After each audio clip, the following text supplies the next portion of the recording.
अण्णाभाऊ साठे यांनी शोषित पीडित कष्टकरी कामगार वर्गाच्या व्यथा आपल्या साहित्यामधून जगाच्या वेशीवर मांडलेल्या आहेत. अशा ह्या थोर साहित्यकास विनम्र अभिवादन करून मी आपल्यासमोर एक गीत सादर करत आहे. ते गीत तुम्ही ऐकाल अशी मी विनंती करतो. सांगली जिल्हा वारणा खोऱ्यात, सांगली जिल्हा वारणा खोऱ्यात, छोटोशा त्या वाटे गावात, सांगली जिल्हा वारणा खोऱ्यात, छोटोशा त्या वाटे गावात, वालुआईच्या पोटी जन्मला साहित्य रत्न झाला, वालुआईच्या पोटी जन्मला साहित्य रत्न झाला.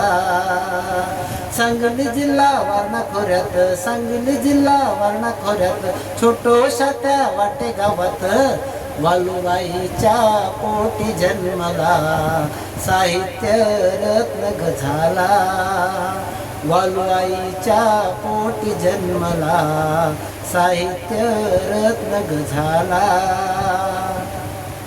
1920 सालाला, 1920 साला, ऑगस्ट महिना सुरुवातीला, ऑगस्ट महिना सुरुवातीला, घोड्या तोरण बांधून दाराला साहित्य रत्न झाला, घोड्या तोरण बांधून दाराला साहित्य रत्न झाला.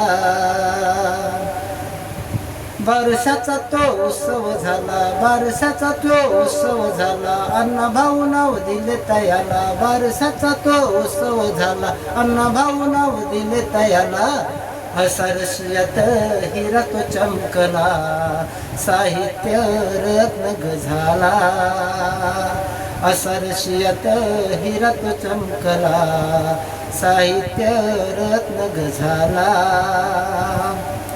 भाऊरावाचं असं हे पोर, भाऊरावाचं असं हे पोर, पाहिलं नाही शाळेचं दार, भाऊरावाचं असं हे पोर, पाहिलं नाही शाळेचं दार, कवी उभाळे सांगतो आजला साहित्य रत्न झाला, कवी उभाळे सांगतो आजला साहित्य रत्न झाला.